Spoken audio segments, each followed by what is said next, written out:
Hello friends, आप लोग कैसे हैं। राजकिशोरी देवी शिक्षण प्रशिक्षण सेवा संस्थान के यूट्यूब चैनल पर आप लोगों का हार्दिक स्वागत है।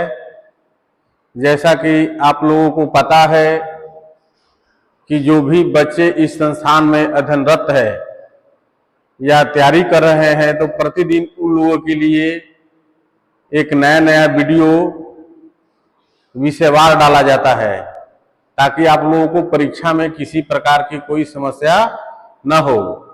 तो मैं राजेश कुमार दुबे VI बच्चों के लिए खासकर नया नया वीडियो लेकर आता हूं।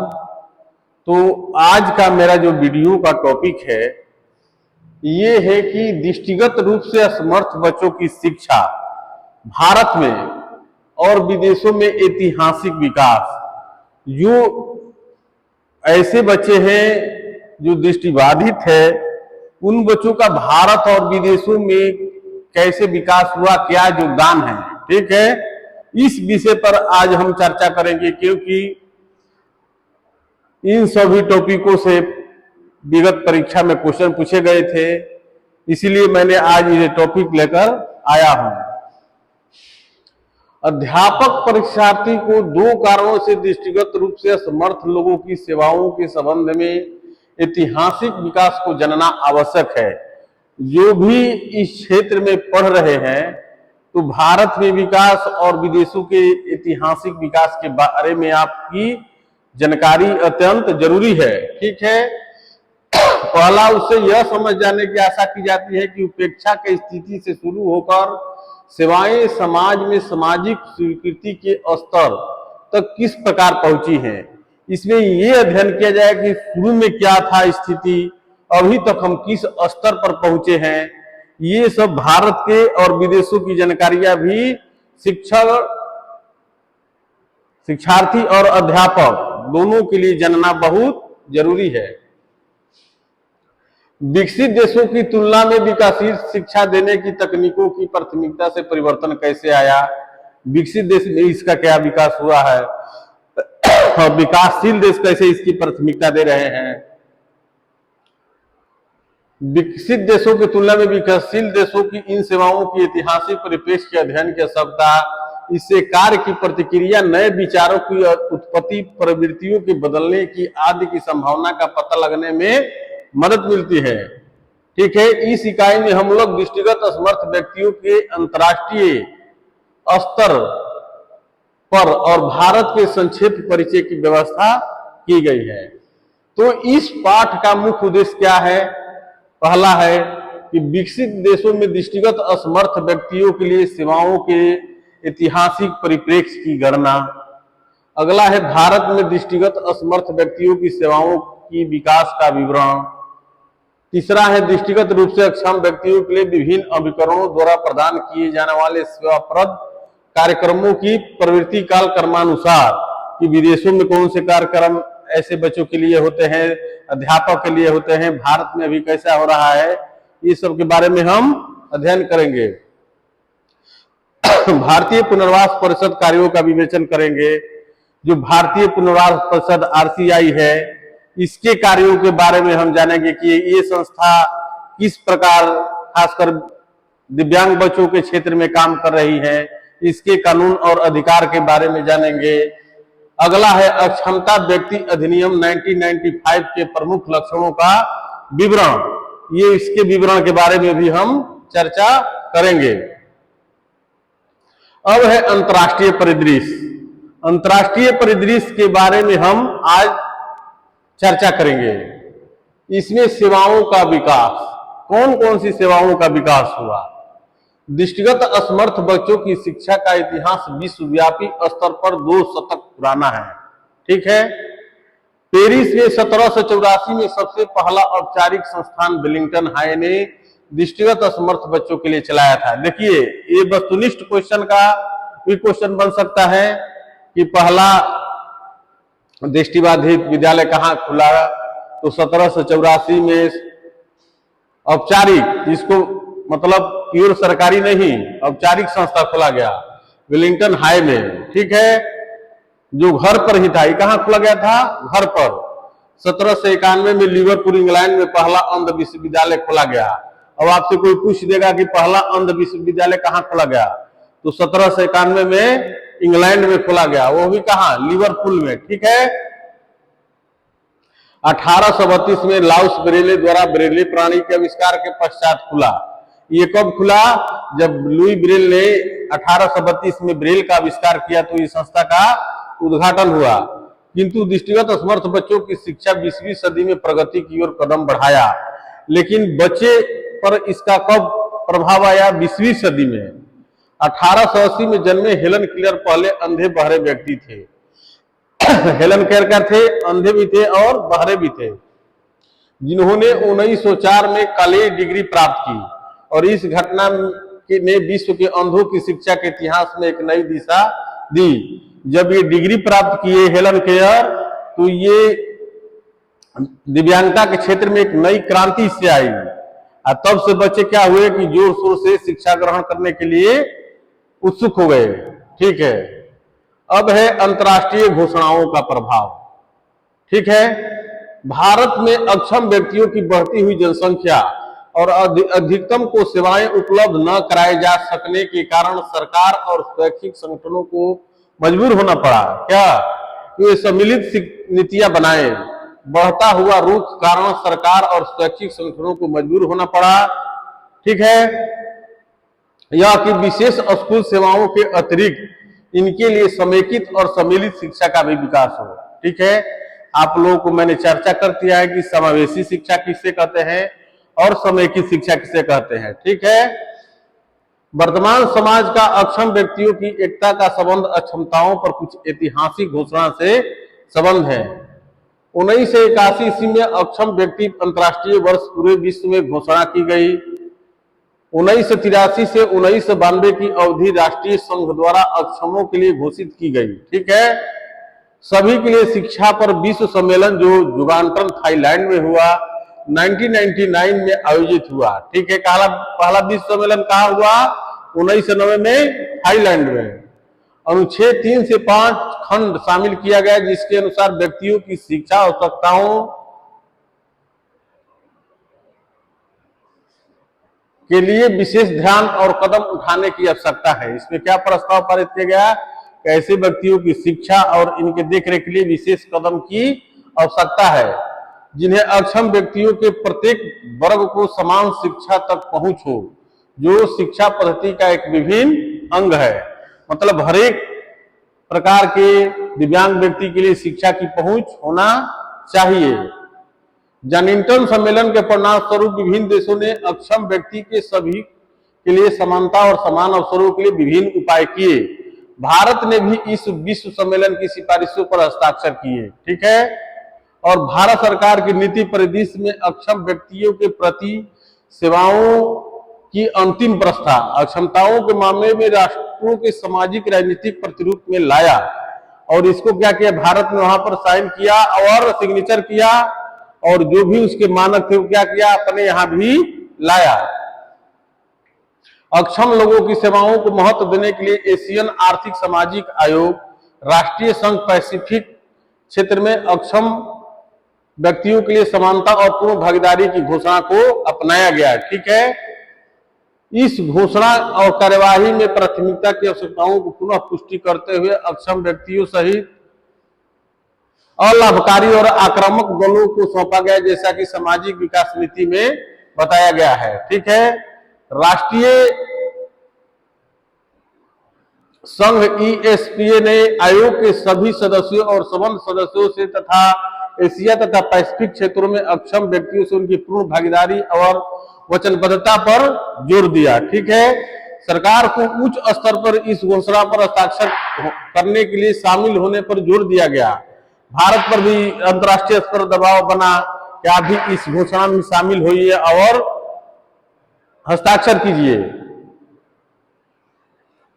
राष्ट्रीय संघ ESPA ने राष्ट्रीय संघ विकास कार्यक्रम, राष्ट्रीय संघ का बच्चों को कोष और अन्य राष्ट्र संघ के निकाय अभिकरणों के साथ मिलकर राष्ट्रीय सक्षमताओं के कार्य मदों की कार्यवाही के लिए प्रभावकारी कार्यान्वयन में अपना समर्थन को सुदृढ़ करने के लिए आमंत्रित किया गया। क्या आमंत्रित किया गया कि आप इस क्षेत्र में कारगर काम कीजिए, सेवा कीजिए और पैसे के लिए कोष बनाइए, और विदेशी संस्थाएं क्या करेगी, इसमें आपका सहायता करेगी, जिस पर हस्ताक्षर कराया गया। अंतर्राष्ट्रीय स्तर पर घोषणाओं ने अक्षम व्यक्तियों और नीतियों बनाने वालों का ध्यान आकर्षित किया। जो अंतर्राष्ट्रीय स्तर पर घोषणा हुई तो अक्षम व्यक्ति के लिए क्या हुआ कि नीति बनाने के लिए हर एक प्रत्येक देश में अपना एक सुझाव मिल गया। विश्व सम्मेलन 1995 में अक्षम व्यक्तियों की प्राथमिकता शिक्षा के सर्वव्यापीकरण के लक्ष्य को प्राप्त करने के लिए स्कूल को आगे बढ़ाया। इसने घोषणा की कि प्रत्येक बच्चे का यह मौलिक अधिकार है वह शिक्षा प्राप्त करे और अंततः उसे अवसर दिया जाना चाहिए। यह शिक्षा का मान्य स्तर प्राप्त करे, बनाए रखे। उक्त अंतर्राष्ट्रीय स्तर की घोषणाओं का भारतीय रूपरेखा पर भी गहरा पड़ा। ये जो वहां कानून बना कि सभी व्यक्ति को समान शिक्षा, समान अवसर की जरूरत है, तो इसका प्रभाव भारत पर भी पड़ा, जिसके संदर्भ में 1995 कानून आया सभी के लिए कि संपूर्ण सहभागिता, समान शिक्षा, समान अवसर इत्यादि पर। अब जब अंतर्राष्ट्रीय घोषणा हुई तो राष्ट्रीय परिदृश्य इसका क्या बना। जब ये तो अंतर्राष्ट्रीय चर्चा हुई, अब इस चर्चा के फलस्वरूप राष्ट्रीय परिदृश्य पर क्या प्रभाव पड़ा। भारत में दृष्टिगत असमर्थ बच्चों के लिए कार्य 1 दशक से अधिक पुराना है, ठीक है। क्वेनी शार्प ने 1887 में अमृतसर में अंधों के लिए एक स्कूल की स्थापना की। कौन अमृतसर में अंधों के लिए स्कूल की स्थापना की? क्वेनी शार्प।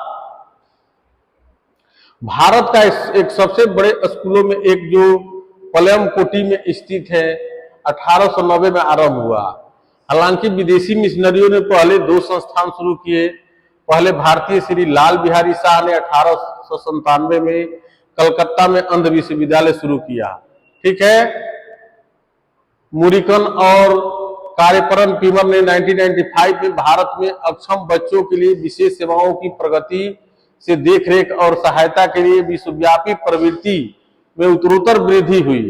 पुनर्जन्म, इसने अक्षम व्यक्तियों की शिक्षा और पुनर्स्थापना को सुझाया। शैक्षिक क्षेत्र में प्रयत्नों के अतिरिक्त सरकार ने दृष्टिगत असमर्थ बच्चों के लिए सेवाओं के विकास के लिए रचनात्मक कार्यों का भी आरंभ किया।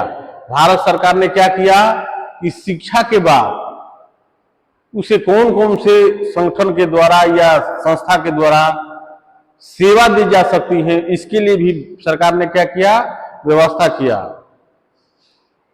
दृष्टिहीनता पर प्रसिद्ध रिपोर्ट की सिफारिशों का दृष्टिगत रूप से अक्षम व्यक्तियों का कार्यक्रम का आजादी के बाद के समय विशेष प्रभाव पड़ा। 1947 में दृष्टिहीनों के लिए एक एकम की स्थापना शिक्षा मंत्रालय ने की, जिसका कार्यभार LK आडवाणी ने संभाला, ठीक है।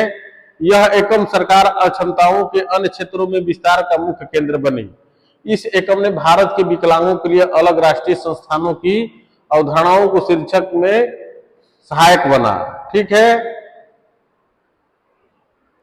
भारत में भारतीय ब्रेल कोड ने दृष्टिगत असमर्थ व्यक्तियों की सेवाओं को आगे बढ़ाने में प्रोत्साहन प्रदान किया, ठीक है। भारत का जो ब्रेल कोड का हुआ, भारत के दृष्टिगत व्यक्तियों के लिए आगे बढ़ाने के लिए बहुत काम किया। केंद्रीय सेकेंडरी शिक्षा बोर्ड ने अपना कार्य 1992 में आरंभ कर दिया, लेकिन 1950 में पेरिस में आयोजित ब्रेल कोड की एकरूपता पर पहले सम्मेलन के दौरान इसे ठोस स्वरूप मिला। और जब पेरिस में एक तो भारतीय ब्रेल कोड तैयार हुआ और पेरिस में हुआ तो सबका सामंजस्य कर एक ब्रेल कोड का आविष्कार हुआ। इस कार्यशाला के पश्चात ब्रेल कोड का ध्वन्यात्मक एकरूपता के पक्ष में पारित हुई, ठीक है। 1951 में बैरूत में इस विषय पर क्षेत्रीय सम्मेलन हुआ। सम्मेलन में मान्य कोड को कुछ सीमा तक संशोधन करके भारत ने अन्य विद्यालयों में शुरू किया। वहां जब मीटिंग हुई तो एक संशोधन हुआ और उसको मानकर भारत ने अपने यहाँ क्या किया, ब्रेल कोड की शुरुआत की। आजादी से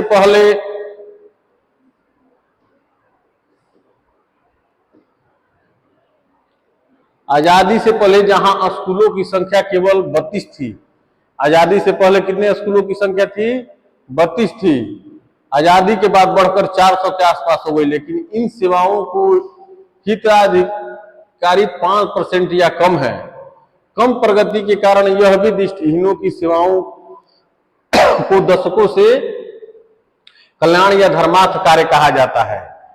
ठीक है, भारत में स्वतंत्रता के सक्षम अक्षम लोगों के लिए अनिवार्य शिक्षा का कोई भी औपचारिक विधान नहीं था। क्या था? स्वतंत्रता के समय भारत में अक्षम लोगों, जो दिव्यांग बोले जाते हैं, इन लोगों की पढ़ाई लिखाई के लिए कोई स्पेशल कानून नहीं था, ध्यान नहीं था सरकार का।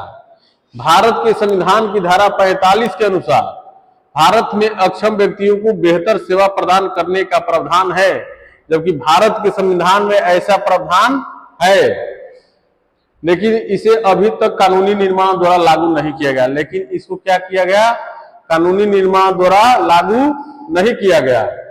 अक्षम व्यक्ति अधिनियम 1995 के रूप में भारत का यह कानून निर्माण आया। और सबसे पहले ये कब कानून आया अक्षम व्यक्तियों के लिए? ये क्वेश्चन बार बार पूछा जाता है। तो 1995 पे अक्षम व्यक्ति अधिनियम आया। इसके परिणाम स्वरूप अक्षम व्यक्तियों की सेवाओं को नया मोड़ मिल रहा है, और इसी कानून से क्या हुआ? अक्षम व्यक्तियों के लिए एक नया कानून आ गया। ठीक है, तो आज हम जैसे कि क्या करते हैं कि थोड़े थोड़े वीडियो आप लोगों के जो इकाई के, जैसे आज मैंने अंतर्राष्ट्रीय परिदृश्य और राष्ट्रीय परिदृश्य के बारे में चर्चा किया। ठीक है, ताकि आप लोगों के दिमाग में चैप्टर अच्छी तरह समझ में आ जाए। आज मैंने अंतर्राष्ट्रीय स्तर की बात की चर्चा की और राष्ट्रीय स्तर की। ठीक है, और इसमें से क्या वस्तुनिष्ठ क्वेश्चन आपके सामने आ सकते हैं, ठीक है, इस पर हम अभी चर्चा करेंगे। ठीक है,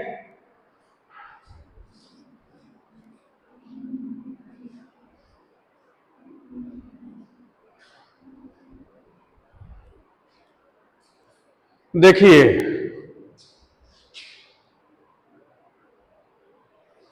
पहला क्वेश्चन हमारा क्या है?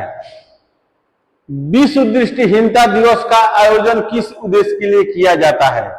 देखिए कितना अच्छा क्वेश्चन है। क्या है कि विश्व दृष्टिहीनता दिवस का आयोजन किस उद्देश्य से किया जाता है? पहला ऑप्शन क्या है? दृष्टिगत रूप से असमर्थ बच्चों की संख्या बढ़ाने के लिए, दृष्टिगत रूप से असमर्थ लोगों के प्रति जागरूकता बढ़ाने के लिए, दृष्टिगत रूप से असमर्थ बच्चों की शिक्षा को कम करने के लिए, कि दृष्टिगत रूप से असमर्थता को प्रोत्साहित करने के लिए। ठीक है, तो इसका सही आंसर क्या होगा? इसका सही आंसर होगा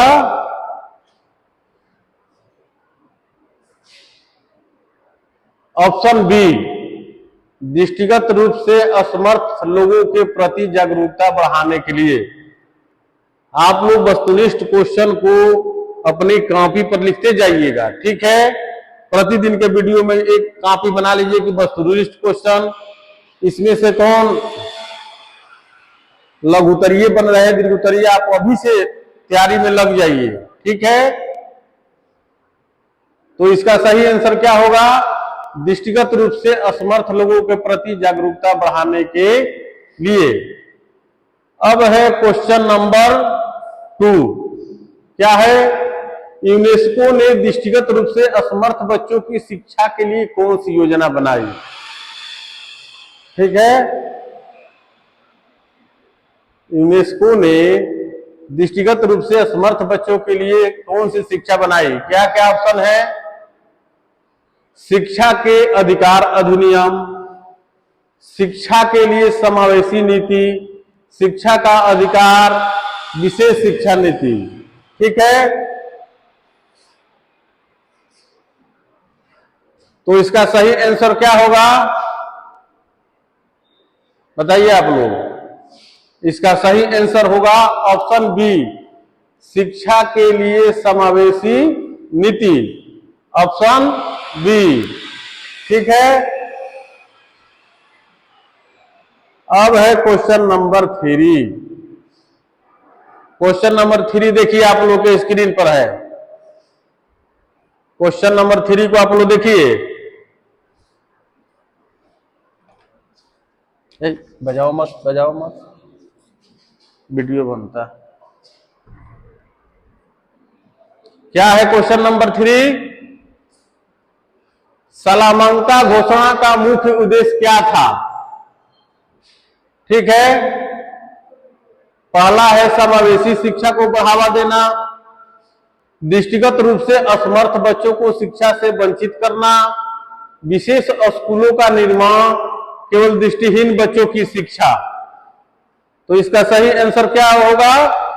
इसका सही आंसर होगा ऑप्शन ए, समावेशी शिक्षा को बढ़ावा देना। ठीक है, अब है क्वेश्चन नंबर 4। विश्व स्वास्थ्य संगठन, इसको क्या कहते हैं? WHO द्वारा दृष्टिगत रूप से असमर्थ बच्चों के लिए कौन सी पहल की गई?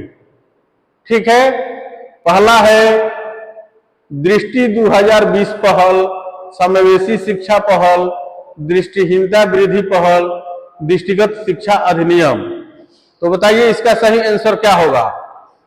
इसका सही आंसर होगा ऑप्शन ए, दृष्टि 2020 पहल। ठीक है, आप लोग शुरू से नोट रखिएगा वस्तुनिष्ठ क्वेश्चन। ठीक है,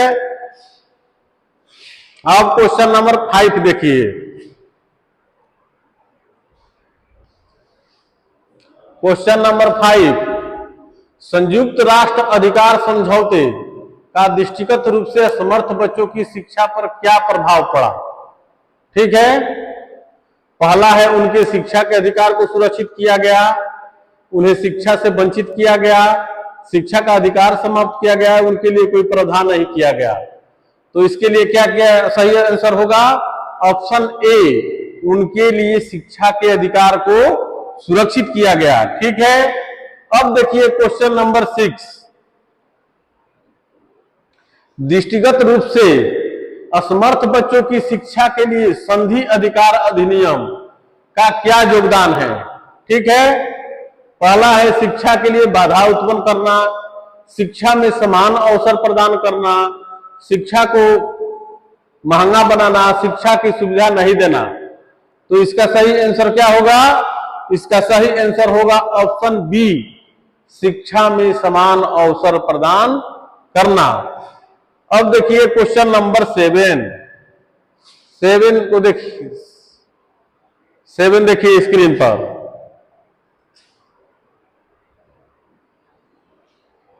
सेवन क्वेश्चन क्या है?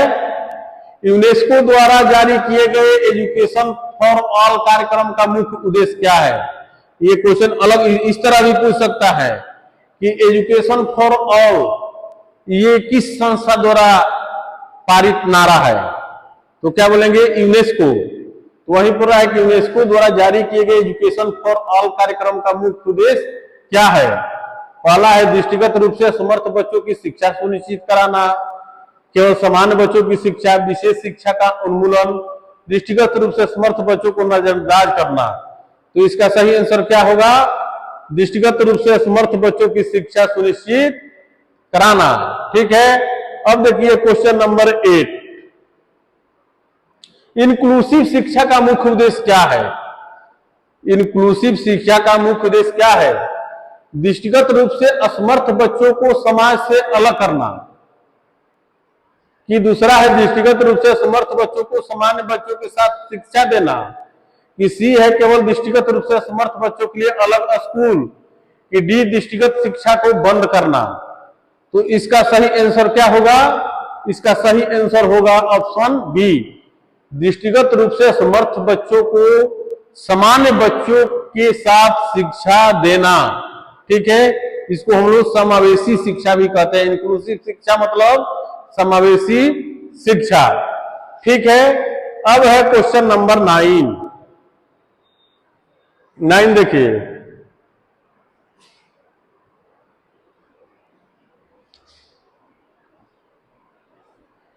संधि अधिकार अधिनियम किस वर्ष लागू किया गया?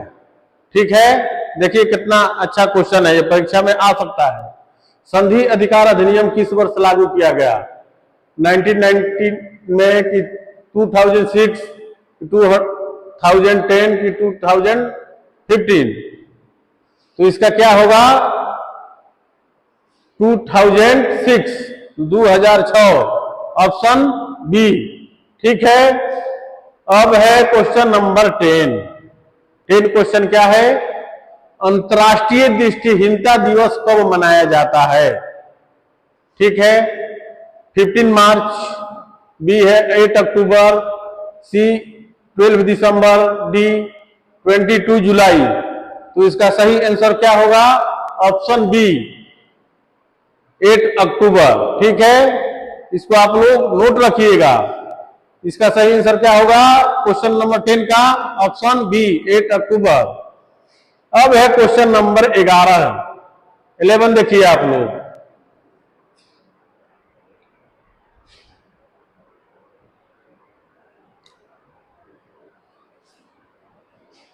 संयुक्त राष्ट्र की 2030 एजेंडा का शिक्षा पर क्या प्रभाव पड़ा? ठीक है, ऑप्शन है दृष्टिगत रूप से असमर्थ बच्चों की शिक्षा को प्राथमिकता दी गई, शिक्षा को नजरअंदाज किया गया, केवल उस शिक्षा को बढ़ावा दिया गया कि शिक्षा में कोई परिवर्तन नहीं किया गया। ठीक है, तो इसका सही आंसर क्या होगा? ऑप्शन ए, दृष्टिगत रूप से असमर्थ बच्चों की शिक्षा को प्राथमिकता दी गई। ठीक है, अब है question number 12। Millennium development goals, MDGs, जिसको क्या कहते हैं? एमडीजीएस का शिक्षा के क्षेत्र में क्या योगदान है? ठीक है, शिक्षा में समानता को प्रोत्साहित करना, केवल दृष्टिगत रूप से असमर्थ बच्चों को शिक्षा देना, शिक्षा के अधिकार को समाप्त करना कि शिक्षा की गुणवत्ता को घटाना।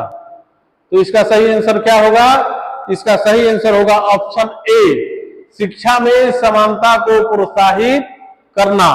ठीक है, अब है क्वेश्चन नंबर 13 देखिए।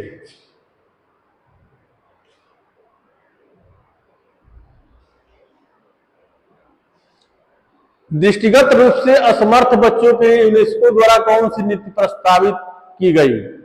ठीक है, पहला है सामान्य अवसर नीति, शिक्षा की बाधा नीति, शिक्षा को सीमित करना, दृष्टिहीनता को बढ़ावा देना। तो इसका सही आंसर क्या होगा? इसका सही आंसर होगा ए, ऑप्शन ए, समान अवसर नीति। ठीक है, अब है question number 14। International council for education of people with the visual impairment का मुख्य उद्देश्य क्या है? ठीक है, क्वेश्चन क्या है? International council for education of people with the visual impairment का मुख्य उद्देश्य क्या है? इसका सही आंसर क्या होगा? दृष्टिगत रूप से असमर्थ बच्चों की शिक्षा में सुधार, कि दृष्टिहीनता को बढ़ावा देना, कि शिक्षा से असमर्थ बच्चों को वंचित करना, कि शिक्षा की गुणवत्ता को घटाना। तो इसका सही आंसर क्या होगा? दृष्टिगत रूप से असमर्थ बच्चों की शिक्षा में सुधार। अब है क्वेश्चन नंबर 15 देखिए स्क्रीन पर आप लोगों को।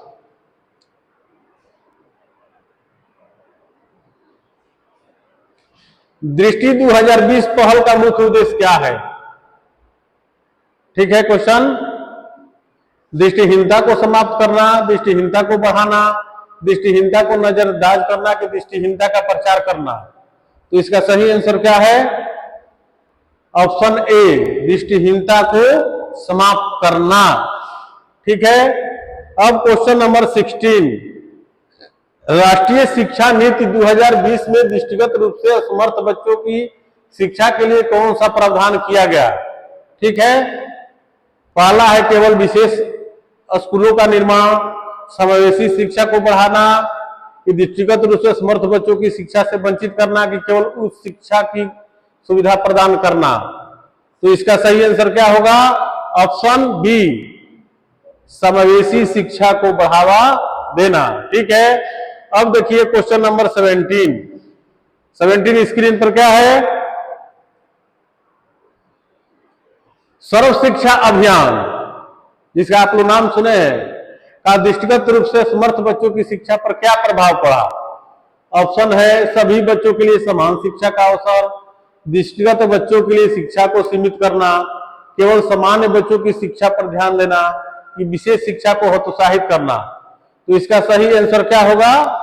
इसका सही आंसर होगा सभी बच्चों के लिए समान शिक्षा का अवसर, ऑप्शन ए, सभी बच्चों के लिए समान शिक्षा का अवसर। अब देखिए क्वेश्चन नंबर 18 को देखिए आप लोग स्क्रीन पर।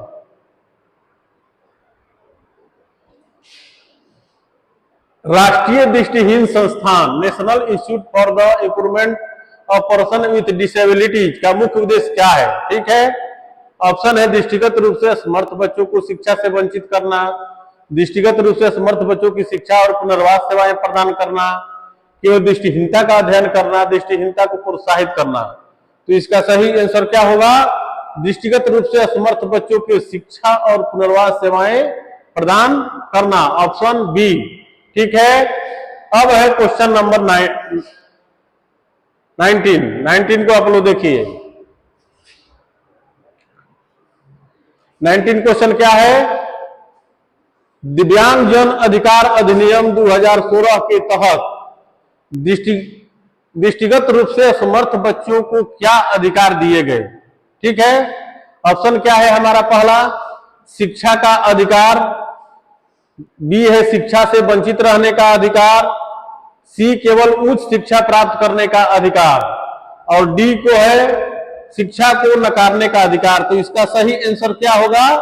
इसका सही आंसर होगा ऑप्शन ए, शिक्षा का अधिकार। अब है next and last question 20 number.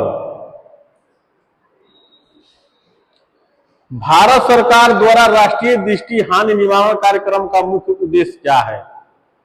Bharat सरकार द्वारा राष्ट्रीय दृष्टि हानि निवारण कार्यक्रम का मुख्य उद्देश्य क्या है?